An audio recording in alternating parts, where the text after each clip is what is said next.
Nous nous tournons maintenant vers les États-Unis et le professeur Aria Filalo. Est-ce qu'il m'entend? Oui, je vous entends. Voilà. Et vous m'entendez? Et on vous voit très bien. Très bien, très bien. Merci Quadrave pour l'opportunité de discuter de ce sujet qui est vraiment d'actualité. Je suis aussi honoré de parler après les deux derniers intervenants qui ont vraiment soulevé des questions hyper importantes. Et je vais parler de quelques sujets similaires, mais je vais surtout me concentrer sur la situation aux États-Unis au niveau des relations entre cette diaspora et Israël. Et le schisme, en fait, ça va être le thème de mon intervention, qui a été créé au niveau du judaïsme américain sur la question de l'État d'Israël et du sionisme. Alors, je suis entièrement d'accord avec le professeur Trigano. Il y a un film qui est sorti qui s'appelle 8 octobre. Et je vous enverrai, quoi d'arabe, le lien. Je pense que ça serait vraiment intéressant pour toute personne intéressée à ce sujet de Israël à la diaspora de le regarder. Donc ce film, le 8 octobre, parle de l'explosion d'antisémitisme que nous avons eue aux États-Unis le 8 octobre, juste après les attaques monstrueuses du 7 octobre. Et ce qui est frappant quand vous regardez ce film, c'est, il ne vous raconte pas rien du tout de ce qu'on ne connaît pas encore, mais ce qui est frappant, c'est de voir à quel point l'alliance qu'on appelle ici verte-rouge, donc celle dont vous parliez, professeur Trigano, entre l'islamisme, le palestinisme, j'ai beaucoup aimé ce terme, je pense qu'il est vraiment adéquat, le palestinien, j'ai beaucoup aimé la description de ce palestinisme en tant que messianiste. Donc cette alliance entre l'islamisme, le vert, et le rouge, l'extrême gauche américaine qui n'est pas, ma foi, si différente que celle en France, qui s'appelle l'extrême gauche woke, l'extrême gauche settler, colonialiste, qui accuse Israël et les États-Unis aussi. Je vais en parler un petit peu d'être un État colon et, et settler. Donc les settlers, c'est un terme très péjoratif.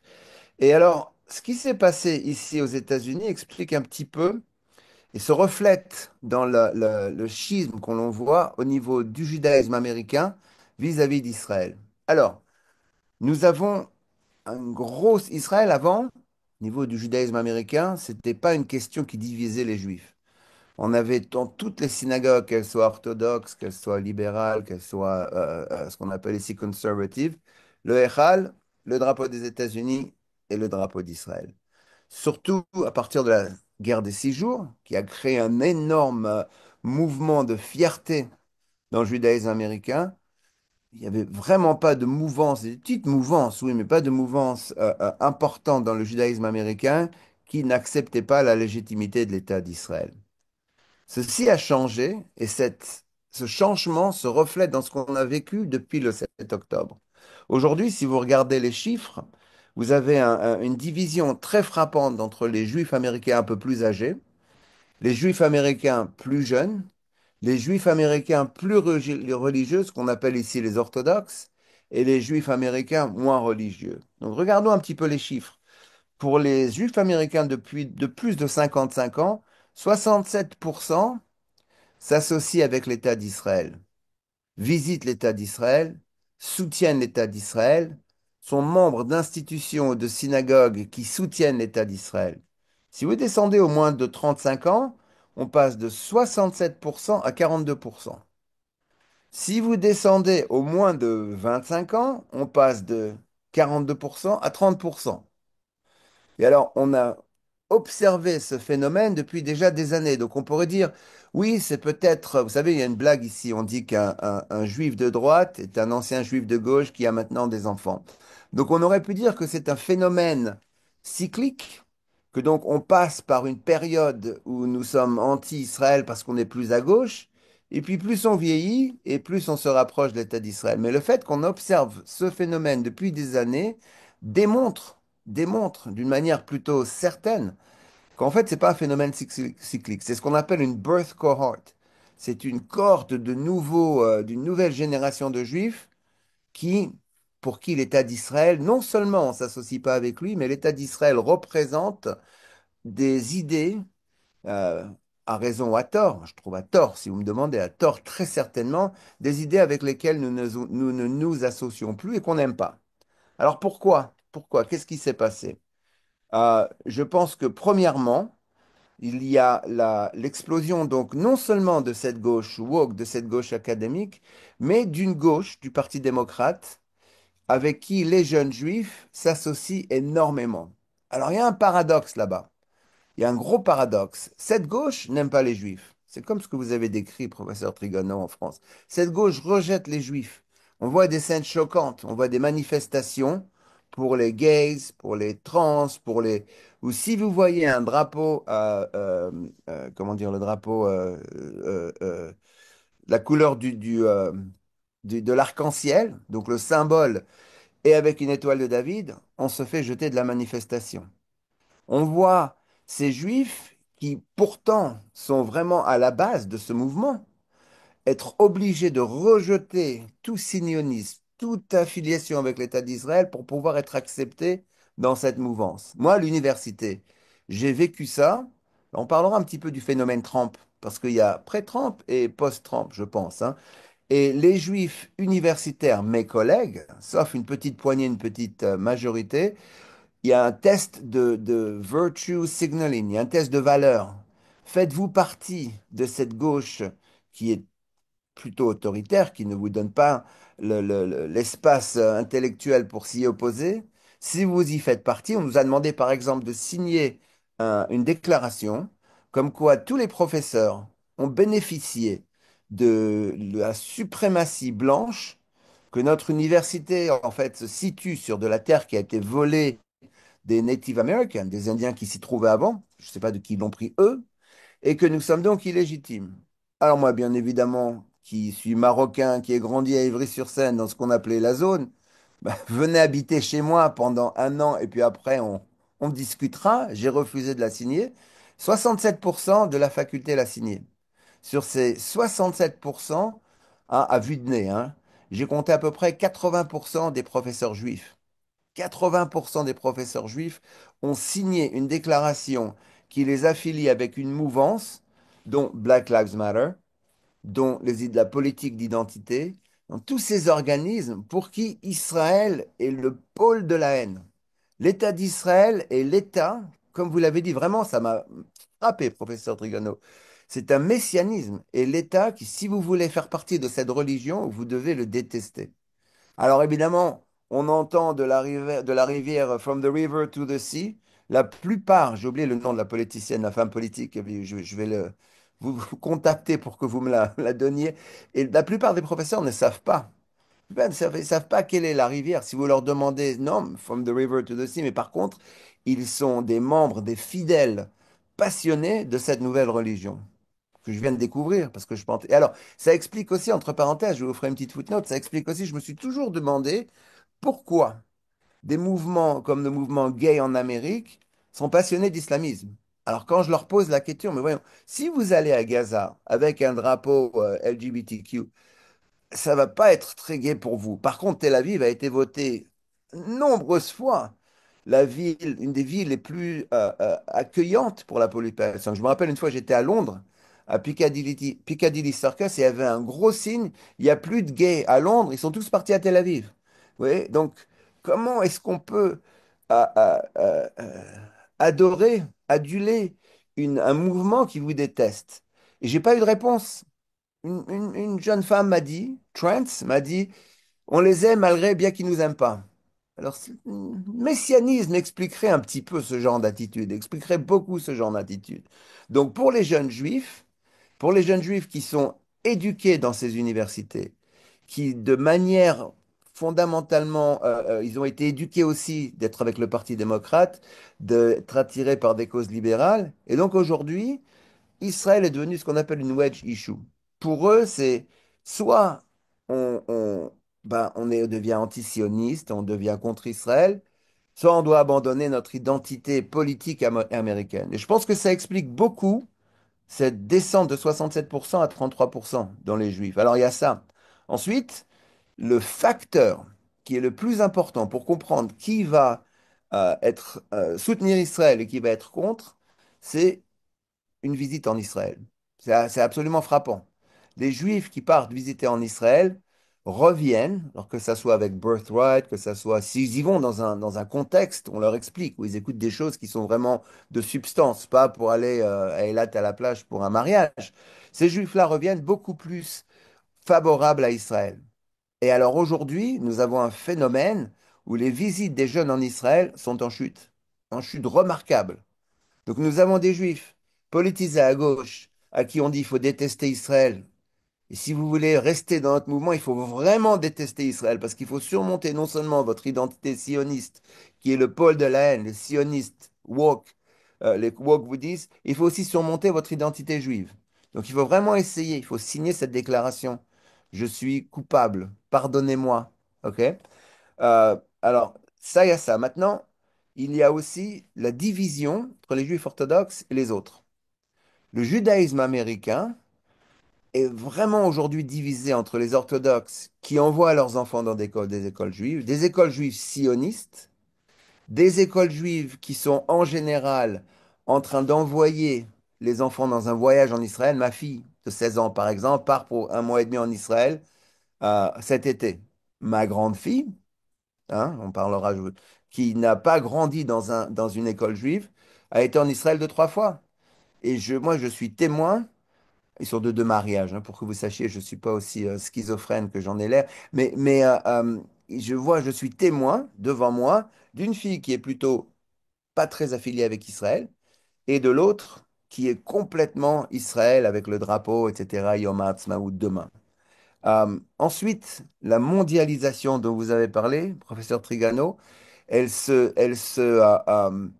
parle un petit peu de Trump et de l'anti-mondialisation. Elle se réduit pour moi à la social media. Aujourd'hui, si vous regardez TikTok, par exemple, tous les enfants sont sur TikTok, les étudiants de collège. Pour chaque vidéo pro-Israël, il y en a 52, je crois, contre Israël. Parce que TikTok reprend les thèmes et puis les multiplie. Donc nous avons une jeunesse qui n'est pas des jeunes prédilections pour être pro-Israël, à moins qu'elle soit dans les synagogues, dans les écoles juives, qui est une pression politique énorme pour être contre Israël, et puis qui se retrouve sur du social media avec une mouvance beaucoup plus importante anti-Israël que contre Israël. Pour moi, c'est nous sommes pas dans une bonne situation aux États-Unis. Comme vous l'avez dit, le Rav Morali, j'ai parlé de l'âge d'or du judaïsme américain qui est derrière nous. J'ai dit ça dans le contexte plus global de l'éducation américaine dans les universités qui est très anti-Israël et que donc on va se retrouver, pour moi, dans pas très longtemps, avec des étudiants qui aujourd'hui rentrent dans la vie active, qui rentrent depuis 5, 6 ans dans la vie active, avec des opinions, des points de vue non seulement anti-Israël, non seulement anti-occidentaux. Alors pour eux, je ne sais pas si c'est un life cycle ou s'ils vont changer ou pas. Avec une population juive qui est en fait limitée au judaïsme halachique, au judaïsme orthodoxe, donc 20% et quelques de la population américaine israélienne, la population juive américaine, qui va se retrouver dans des États-Unis où il y aura une hostilité certaine, surtout dans certains États, les États où les Juifs se trouvent, sauf la Floride, New York, Californie. Vous avez la plupart des Juifs américains sont à New York, Chicago, Californie, et maintenant de plus en plus en Floride. Alors, qu'est-ce qui va se passer avec ce judaïsme? Pour moi, nous allons avoir donc Israël va devenir une question. La plupart des Juifs vont devenir soit complètement indifférents vis-à-vis d'Israël, soit contre Israël. Une minorité orthodoxe va rester extrêmement pro-Israël, mais dans un contexte américain de plus en plus hostile. De plus en plus hostile. Et qu'est-ce qui se passera après ça? Je pense qu'on va d'abord avoir une alliée interne, comme on a vécu à Paris une ghettoisation, je dirais même, des Juifs qui seront, comme là où j'habite, à New York, c'est pas une petite bulle, c'est une petite bulle, que ce soit à Brooklyn, que ce soit dans l'Upper West Side, qui de plus en plus seront entre eux et qui de plus en plus, encore une fois, se verront dans un phénomène assez hostile. Ça, c'est pour moi. Il y a d'autres gens qui ne sont pas du tout d'accord avec moi là-dessus. Mais je suis certain, non, personne n'est certain. J'ai une, bon, c'est mon opinion. Alors, je fais une parenthèse, la parenthèse Trump. Trump, on l'a accueilli comme un messie, en parlant d'un messie, hein. Pas moi, hein, mais beaucoup dans ma communauté l'ont accueilli comme un messie. Ah, pfiou. Alors oui, c'est vrai que je n'aurais jamais pensé voter à droite, euh, parce que je l'ai jamais été, mais pour Trump, il n'y avait pas le choix. L'alternative, n'était pas acceptable pour les Juifs. Mais Trump est un grand danger. Trump est un grand danger pour les Juifs. Parce qu'aujourd'hui, Trump est super pro-Israël, on nous le dit. On peut débattre, mais au moins il va nous donner des armes, au moins il nous soutient aux Nations Unies. Son ambassadeur va au moins mettre un veto contre les, euh, euh, les déclarations, les résolutions anti-Israël après que nous ayons vécu une razzia, comme vous l'avez dit. Mais qu'est-ce qui va se passer après Trump? On a mis tous nos œufs dans le panier Trump. Aux États-Unis, c'est une pendule. Plus ça va à droite, plus ça va à gauche. Aujourd'hui, la gauche américaine ne dit pas nous n'avons pas été assez centristes. La gauche américaine dit on va se calmer, on va résister, on va attendre 4 ans le mieux possible. Trump va se tirer dans le pied tout seul et il nous amènera les insoumis américains au pouvoir. C'est pas une mauvaise théorie. 4 ans passent très vite. 4 ans passent très vite. En mettant tous nos œufs dans le panier Trump, hein, en abandonnant en masse le Parti démocrate. Alors, est-ce qu'on est obligé de le faire ou pas? Je ne sais pas. Mais les Juifs qui sont aujourd'hui en train d'essayer de soutenir des candidats démocrates, il y en a très peu. Il y a un candidat à New York, Richie Torres, qui est hispanique, noir et gay, qui soutient la cause israélienne. Mais ils ne sont pas en majorité dans le Parti démocrate. Pour moi, nous allons nous retrouver peut-être, j'espère que non, dans 3 ans et 7 mois, avec un gouvernement mené par des politiciens comme Alex Ayosi, on l'appelle ici, qui est vraiment très à gauche, des politiciens qui seront soit anti-Israël ou qui devront donner assez de viande à l'aile anti-Israël insoumise du Parti démocrate pour pouvoir former une majorité. Et alors là, notre situation va devenir encore plus catastrophique. Maintenant, si on ajoute à ça les erreurs, c'est pas, on va pas en parler ici, mais pour moi, des erreurs, je suis prof de droit international, droit commercial, donc les tarifs, etc., c'est mon domaine. Les erreurs que Trump fait aujourd'hui au niveau de l'économie, au niveau de sa politique internationale, qui démontre quand même une arrogance, une certaine arrogance. Lui aussi est messianiste. On se retrouve avec que des messianistes. Il nous manque que le Messie, en fait, professeur Trigano. J'espère qu'il arrivera et qu'on le reconnaîtra. Hein? Et que Trump n'est pas venu sur son âne blanc, ça je peux vous le garantir. Il avait plutôt sa limousine à la 5e avenue. Donc on se retrouve entouré de messianistes, et alors là on en a un qui est plutôt potable, qui est très potable, mais alors quand il nous amènera le suivant, de l'autre côté de la pendule, là on aura un gros problème aux États-Unis. On se retrouvera encore une fois avec Israël comme issue, comme question qui crée un schisme avec le judaïsme américain de plus en plus replié sur lui-même, sur les synagogues orthodoxes et dans un univers hostile, je ne sais pas où ça va nous mener. Je suis plutôt pessimiste, alors que je suis de nature optimiste généralement. Je vais conclure, je sais que j'ai dit 2 fois que je vais conclure, là je vais vraiment conclure en parlant de la réaction salutaire. Donc après le 7 octobre, oui, on marchait dans la rue, les Juifs venaient dans les synagogues, etc. Mais je pense que, comme en Israël, malheureusement, ce n'était qu'un feu de paille, peut-être un feu de paille avec un peu de bois. Mais de la même manière que la société Israël est malade, comme vous l'avez dit, je suis entièrement d'accord qu'on a des coups d'État tous les jours, enfin on préconise des coups d'État, alors pardonnez-moi, nous sommes, nous devrons être beaucoup plus unis qu'on l'est. Je pense que c'est pareil aux États-Unis, que cette alliance, que cet engouement pour le judaïsme n'a pas vraiment duré.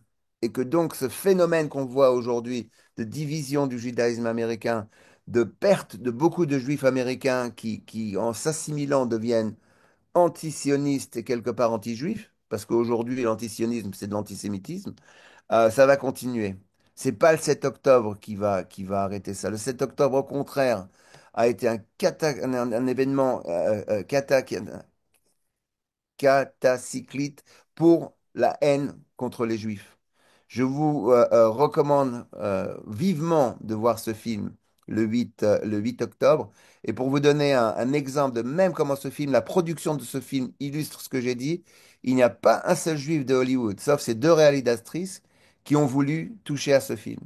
Hollywood, le nid de la créativité juive, ne voulait pas produire un film sur le 8 octobre. Hollywood, qui a donné au film palestinien No Other Land un Oscar, très bien, je suis pour, n'a pas voulu toucher à une réaction fondamentalement antisémite pour un film qui devrait être pas une controverse.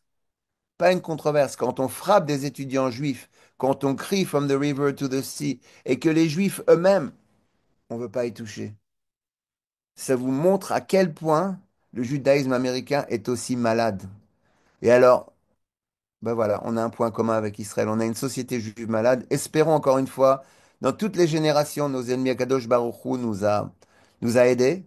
On s'en remettra à ses mains parce qu'aujourd'hui, le monde autour de nous est vraiment, vraiment effrayant. Voilà, c'est ce que j'avais à dire pour aujourd'hui. Rav Morali, je vous promets que la prochaine conférence, je vais venir avec un sourire et un message absolument optimiste. C'est fini le pessimisme. Merci.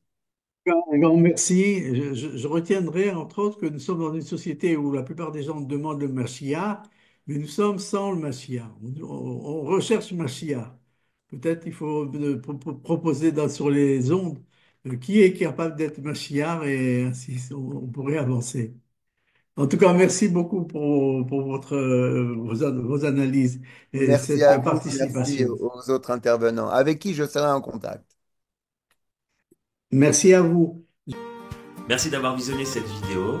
Je vous invite à vous abonner à notre chaîne InMode pour plus de replays, de conférences, de cours, d'interviews. Cliquez sur le bouton juste ici et vous êtes abonné à l'InMode. À très bientôt.